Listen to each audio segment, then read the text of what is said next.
Bonjour et bienvenue dans ce nouveau numéro de Scène sur Scène, l'interview. Rendez-vous aujourd'hui avec l'un des comédiens les plus populaires et sans doute l'un des plus actifs de la scène parisienne, Daniel Russo. Acteur incontournable, insatiable, boulimique même, il a toujours su varier les registres tout en gardant comme domaine de prédilection la comédie. Après le triomphe de la pièce Mariage et Châtiment, mise en scène par Jean-Luc Moreau, il est de retour tout l'été dans ce personnage de bon copain maladroit qui lui va si bien, et c'est ici, au Théâtre Hébertot. Elle sort de la route brutalement et plouf.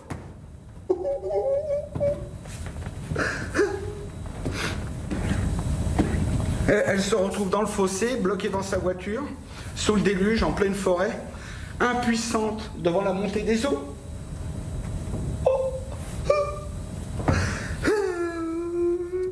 Bonjour Daniel Russo. Bonjour. Alors on est ravis d'être avec vous ici au Théâtre Hébertot, un théâtre que vous connaissez bien, pour y avoir remporté un triomphe il y a 2 ans dans Mariage et Châtiment, une pièce de David Farao, mise en scène de Jean-Luc Moreau. Et la bonne nouvelle, c'est que ce triomphe se transforme en reprise, puisque vous la reprenez ici à Hébertot une bonne partie de l'été jusqu'à mi-août.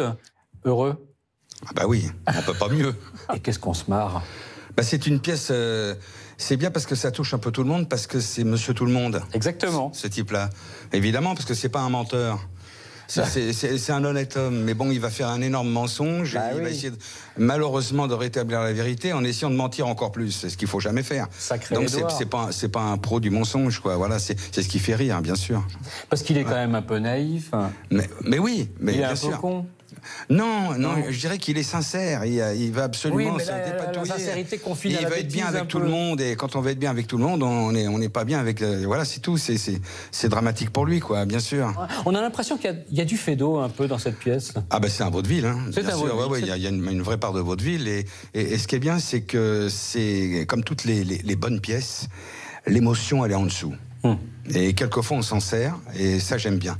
Il y a des moments comme ça que j'adore dans la pièce, parce que une bonne comédie quand même, si l'émotion n'est pas en dessous, c'est pas une bonne comédie. Daniel Russo, ce Mariage et Châtiment, ça marquait en 2016 votre première collaboration avec Jean-Luc Moreau. Oui. Mais comment 2 personnalités aussi importantes que vous deux dans le monde du théâtre se rencontrent pour la première fois en 2016? Eh ben, c'est exactement ce que je me disais. Je me disais, mais quand cette histoire quand ça va se faire? Et c'est vrai.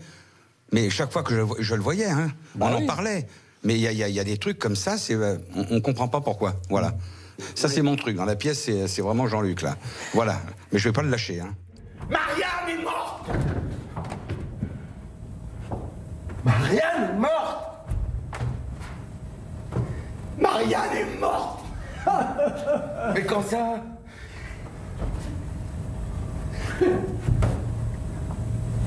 En début d'après-midi. Alors, en tout cas, si on regarde votre parcours depuis 2000, pas une seule année sans théâtre. C'est bien. C'est vraiment... On a l'impression que vous prenez plus votre pied, vous prenez beaucoup plus de plaisir sur des planches que devant des caméras de cinéma. C'est-à-dire, quelquefois, même, j'ai fait le choix de ça. Oui, oui, parce qu'on a l'impression que vous tournez moins. Mais non, mais c'est parce que le théâtre, c'est très prenant. Donc, c'est quand même sur une période assez longue. Un tournage, bon, tu le fais, t'en as pour 1 mois et demi, 2 mois, tu sais qu'après, tu peux essayer d'aller sur autre chose. Mais le théâtre, c'est quand même de longue haleine, quoi. Voilà. Sauf que le choix doit être beaucoup plus compliqué au théâtre qu'au cinéma. Non, il faut bien lire. Parce il faut savoir lire. Vous allez accompagner un personnage qui va vous tenir 2 ans. Exactement. Au cinéma, vous l'avez fait, si c'est pas terrible, c'est pas terrible. Et la différence, c'est que quand on lit, c'est-à-dire quand on a tourné, on peut pas rattraper ce qu'on a fait. Oui, c'est foutu. Alors qu'au théâtre, tous les soirs, c'est on a le temps justement de le rendre encore mieux, quoi. C'est le public qui nous donne la partition finale. Ça, il faut bien le compenser. Ce qu'on m'a appris, c'est ce que les Jacques Fabry, les Jean Le Poulain, Michel Roux, mais oui, Poiret, ils m'ont appris ça. Ils m'ont appris ça. C'est le public. La réaction du public, elle n'est jamais la même. On n'a jamais le même public. Donc, on joue jamais de la même manière. Alors, c'est drôle quand les gens vous disent dans la rue, mais c'est pas lassant quand même de jouer tous les soirs la même chose. Mais jamais on joue la même chose. Depuis 2000, il y a un nom qui revient en permanence, j'ai envie de dire, dans vos activités sur les planches, c'est celui de Laurent Baffy. Bah oui. Bah oui, Sexe, magouille et culture générale, Toc Toc, Jacques Daniel, encore récemment au Théâtre de la Madeleine, Les Clés de bagnole au cinéma. Vous lui avez déjà refusé quelque chose à Baffy? Non, quand il m'appelle, je dis oui. C'est oui automatiquement? Oui, j'adore ça. Le tarot s'amuse. Bah, oui, c'est surtout c'est une belle amitié. Si vous n'aviez pas rencontré Robert Lamoureux, aujourd'hui vous seriez décorateur d'intérieur ou guitariste de rock. Vous aviez votre groupe de rock. Peut-être plus de rock, mais au moins j'aurais peut-être continué dans la musique aussi. Peut-être, bien sûr. Chanteur de charme. Bah, je sais pas. Vous étiez son décorateur d'intérieur. Voilà. Sympathie mutuelle. Voilà. Il vous invite au spectacle. Voilà. Et là, paf. Terminé. Mais vraiment. Et c'est vrai que j'avais l'impression, en sortant du théâtre, d'avoir raté quelque chose. C'était terrible. Vraiment, j'avais pas été éduqué à ça. Je veux dire, voir ce type faire rire comme ça 1000 personnes, je me retournais, je me dis, mais c'est génial, quoi. Ouais. Oh là là là là, bien sûr. Alors, Daniel Rousseau, ça a été très vite. L'école Boulle, la rue Blanche, le Conservatoire de Paris, le Conservatoire d'art dramatique. Hein. Entre le Paris de votre enfance et le Paris d'aujourd'hui, lequel vous préférez? Est-ce que vous êtes un nostalgique de Paris? Moi, je suis un nostalgique, oui, parce que... C'était mieux avant? Non, on peut pas dire que c'était mieux avant. Mais c'est une période d'insouciance que j'ai un peu perdue. Si vous décernez les bons points et les mauvais points du Paris d'aujourd'hui, c'est quoi? Mais à Paris, ça se perd. Parce que, avec mon ami Jacques Villeray, on faisait souvent les fermetures Un habitué des Berthaud aussi. Bien sûr. La contrebasse, magnifique. Ouais. Et donc, là, aujourd'hui, je veux dire, à 1h du matin, c'est fini, quoi. On a plus côté Paris la nuit. Ouais. Ça, on l'a plus. Donc, et ça, moins je regrette. Lumière, alors. Ah oui, je regrette. Ouais. Daniel Rousseau, le 13 mai, date compliquée, c'était il y a quelques jours. Oui. On en parle du 13 mai? Ben oui. Vous avez fêté vos 70 ans. Oui. Voilà. C'est un cap difficile, c'est... Non, parce que l'autre fois, j'étais avec ma fille, ma plus jeune, qui me fait tu sais, papa, on va fêter tes 70 ans, j'ai pas l'impression que tu les as. Et je lui ai dit, c'est bien. L'important, c'est que vous n'ayez pas non plus le sentiment de les avoir. Non, moi je pense surtout que ça va être Parce que le séducteur en prend peut-être un coup, non, je n'ai jamais été un grand séducteur, moi, donc ça va. Daniel Rousseau va nous rejoindre à présent Mathieu Vilaine, qui a lui aussi quelques questions à vous poser. On va dire des vilaines questions. D'accord. Et je me suis dit que vous auriez peut-être une préférence pour le prénom. Moi? Bah oui, vous. Et pourquoi je m'amènerais de ça, hein? Bah si je vous le demande, c'est sûrement qu'il y a une bonne raison.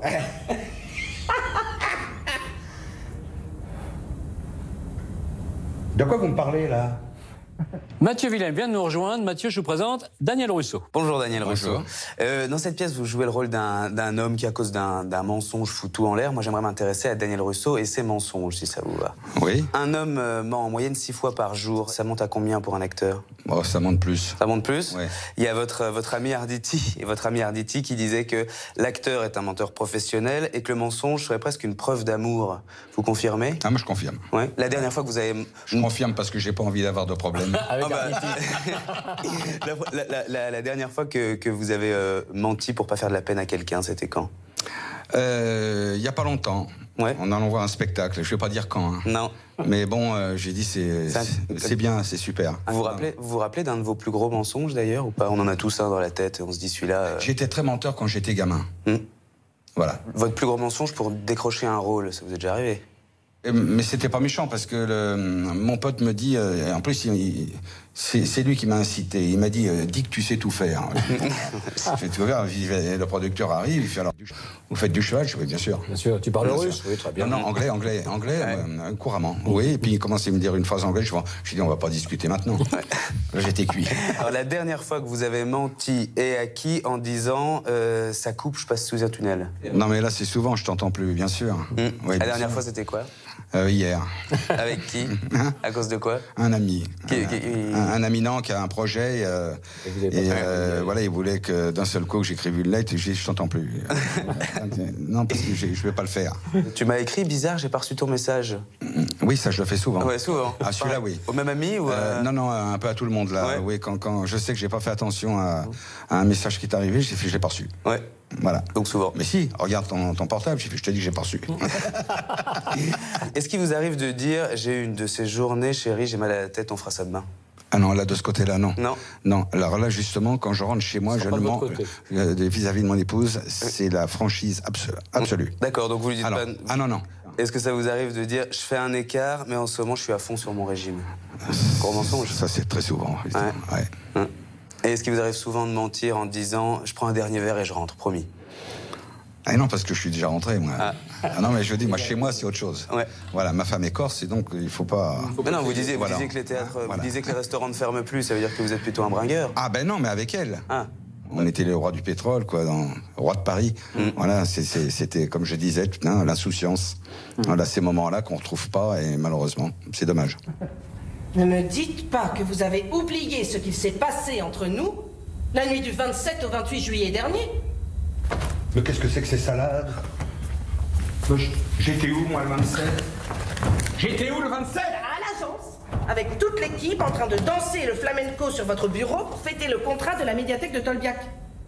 Merci beaucoup Daniel Russo. Je rappelle que vous êtes ici au Théâtre Hébertot à l'affiche de Mariage et Châtiment, la pièce de David Farao, mise en scène de Jean-Luc Moreau, à vos côtés Stéphane Wojtowicz, Jessica Borio, Noézen, Maëva Pasquali. C'est à Hébertot jusqu'au 12 août, en plein milieu de l'été. Voilà.